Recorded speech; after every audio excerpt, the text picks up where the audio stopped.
Showcase Yakima, a partnership of KYVE 47 and the Greater Yakima Chamber of Commerce. Hi, I'm Thane Phelan from the Greater Yakima Chamber of Commerce. Welcome to Showcase Yakima. Today, it's Liberty Bottleworks.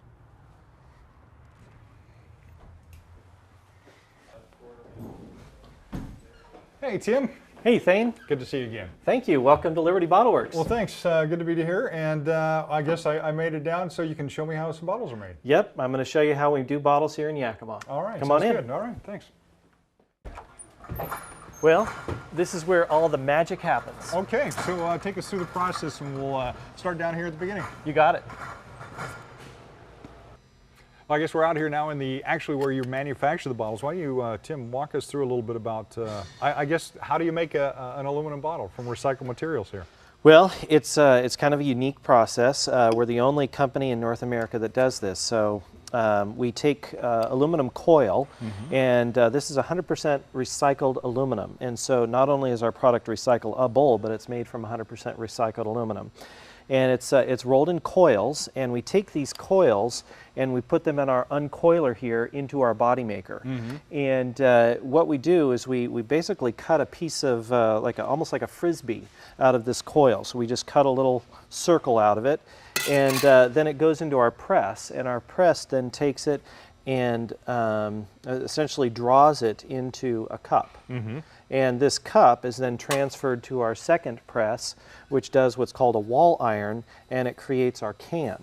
Okay. And so essentially we create a can out of this frisbee. Pretty much there, right? Yeah, and so then what we do, we take it from the body maker, we trim off this little rough dog ear here, and then it goes into our necking machine.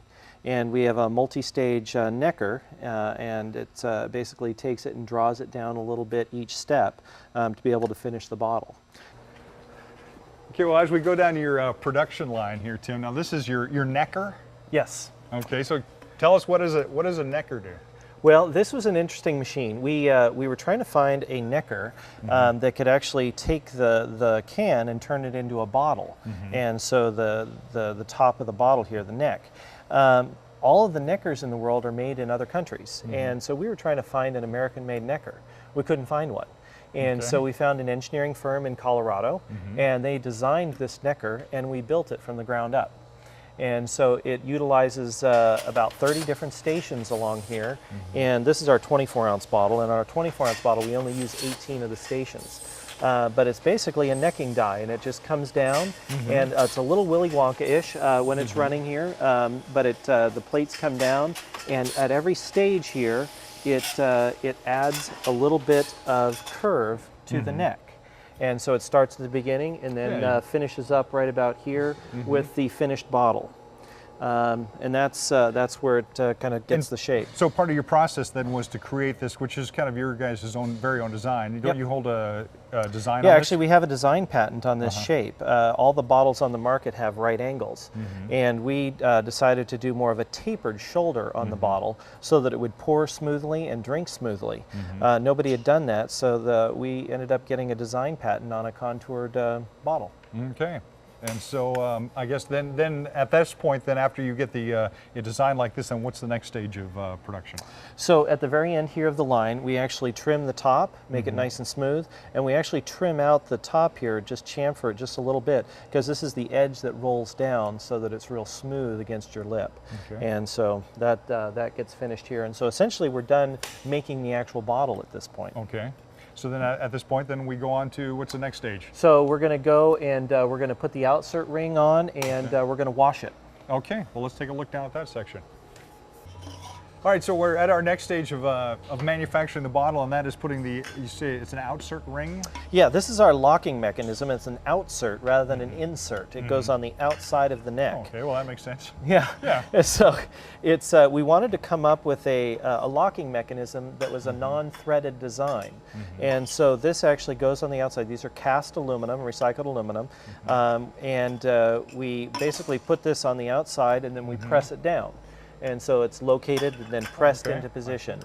And essentially it just stays on there, and it creates the locking mechanism. There's 3 little micro studs, and I'll show you later on when the cap goes on, it's a real easy on-off, and you can't over-tighten, you can't under-tighten. And that's something that's unique about your bottles too, and I think that everybody really notices right off is with the cap like that. It just pops on. I mean, instead of a bunch of turns to get it on and off. Yeah, exactly. What we found is when we were talking with people that they wanted a cap that would go on quickly and come off quickly, but they wanted it to be secure. And so we have a little sticker that goes on our bottles that says "Feel the click and know it's sealed." And we wanted to make sure that it wouldn't over tighten and wouldn't under tighten, so that when it clicks, it's completely sealed.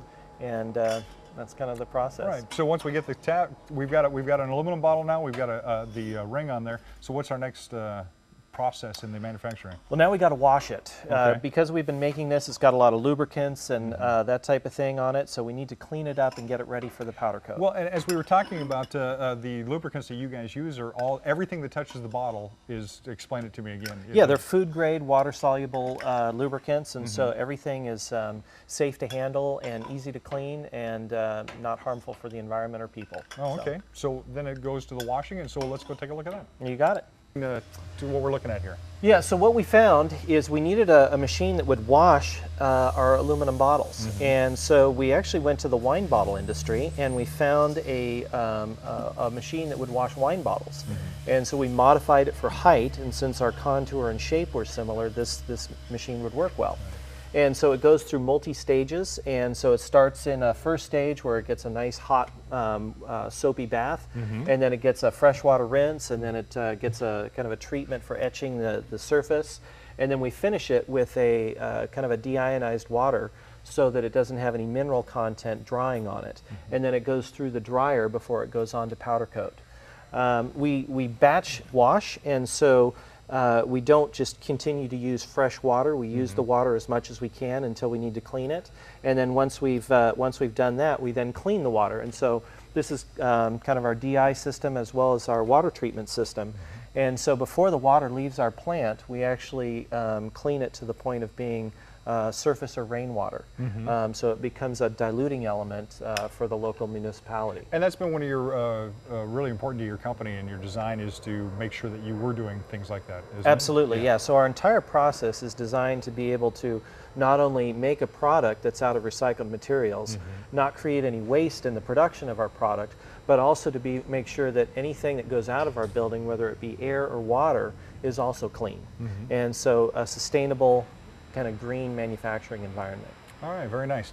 Let's go take a look now. Now that we've got them cleaned, they go to coloring. Yes, we go to powder coat. Okay, here we are, next level of the manufacturing process, your big oven. Yeah, well, before we use the oven, there's a little white room here behind us. Okay. And the bottles work their way into this room and then right back out and then into this oven. And what goes on inside this room is a completely automated process. And this is what really makes us very unique, is we use an FDA approved flexible food grade liner that's a powder coat that goes on the inside. And so this bottle has been powder coated on the inside. You can see it's white. Yeah, sure can. Yeah, and so it's white on the inside, and the way that works is we put the powder on, we negatively charge the bottle, and then we positively charge the powder, and a lance goes on the inside and puts the powder on the inside. That comes back out and then goes into what I call our giant pizza oven, and essentially it melts the powder, what they call flows the powder, and then cures it as it comes out. And so then the bottles have a food grade flexible liner that's on the inside of every bottle. And this was another one using the aluminum. That was another problem that you had to you came across during the manufacturing or your design, and kind of overcome. Tell us a little bit about that. Well, because we have a BPA-free food-grade liner, BPA and other chemicals are usually found in the epoxies or the resins that are in powder. And so we removed all those different epoxies and resins. And what it did is it created such a slick surface on the outside, the surface tension of the powder, nothing wants to stick to it, which is great because, you know, when you put things on the inside of our bottle, nothing sticks. Yeah, it's non-porous, and so you don't have any bacterial. No bacterial growth, easy to clean, and we chose white so that you could see in there clearly and say, oh, it's clean or it's dirty. Right. All right, so we've got a bottle. We've got the inner coat done now. So we go to what's our next step?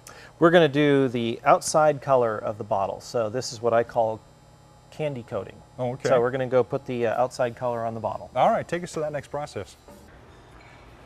Oh, looks like we're here at the next level of the manufacturing. This is what you call the candy coating. Yes, I call it the candy coating because we do a lot of bright colors. And this is kind of part of the fun is every time we run a new color, everybody gets excited because it's like, oh, it's purple or it's orange or it's, it's blue. And so we're always doing a fun new color.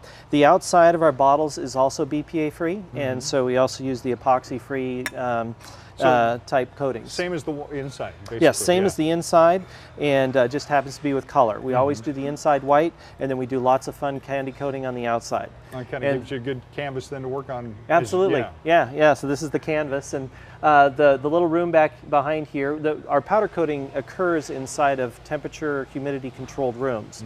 And so this room right here is where the outside powder is placed onto it, and then it goes through our infrared oven. And so we use light to bake the powder on. And so that infrared oven bakes it, and it comes around over here, and then we take them off. And then this machine right behind me here is what does the actual final lip roll. And so this is what creates the nice smooth point on the lip for you to be able to drink from. And so that's the final process in finishing our bottle. So in a powder coating situation like this, is there a lot of heat involved, or how does it actually harden so that it doesn't flake off? Or Yeah, we bring it up to about a little over 400 degrees, and you can use either convection heat or you can use infrared heat. The infrared light is different wavelengths, and so every color has a different recipe. Black absorbs light at a different rate than white does, and so we have multiple recipes to make sure that we cure the powder coating. All right, well, let's move on now. We'll take a look at the putting the artwork on there. Yes, the artwork station. Okay. But tell us about this process of putting the artwork on the bottles. Yes, so it's very unique. We're the only people in the world who use cylindrical digital technology. And so we have the machines here. They actually are printed one at a time. And we're able to print through digital printing high resolution graphics. They wrap the entire bottle, the full 360, so there's no seam on them. And they actually have texture. You can feel the graphic. And that's the interesting part. You'd almost think that, I guess without being able to look at one and touch one, that it would come off somehow. No, but it's very solid, isn't it? Yeah, actually you can dent this and try and chip it off, and it's very permanent. The inks are kind of a water-based ink, but they're UV cure, and they're, from the time we pull them off, they're cured and permanent. And something we can be proud of here in the Yakima Valley. Now, you're the only bottle company that is using this process, right? Yes, we're the only one in the world that uses this process. Oh, okay. Most everybody else uses silkscreen type technology, and we're the only ones who use digital. And that doesn't give it the texture either like that. And that's what I say, another one of the really unique thing about when you touch one of the Liberty Bottleworks bottles. Yep, absolutely. And our partner who makes the machines holds the patent in this technology. And so it gives us kind of an exclusivity on this type of technology in the fact that our partner has the patent on digital printing, cylindrical digital printing. Okay. So at this point, we have a finished bottle. We've taken it from the beginning all the way through. We've got artwork on there. So what's the next step? Well, now we take it over to packaging, and we put the cap on and the hang tag and get it ready to send to the customer. This is kind of the packaging area, so that we put the caps on, they get their hang tag, they get stickers on the bottom, they even get a sticker on the side that says feel the click, know it's sealed.